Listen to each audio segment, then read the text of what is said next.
వాళ్ళని పునాది చేసి ఎదగాలని, తరిమే వాళ్ళని హితులుగా తలచి ముందుకెళ్ళాలని.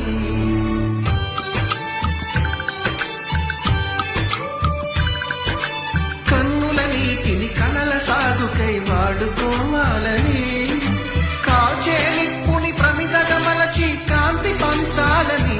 గుండెతో ధైర్యం చెప్పెను, చూపుతో మార్గం చెప్పెను, అడుగుతో గమ్యం చెప్పెను.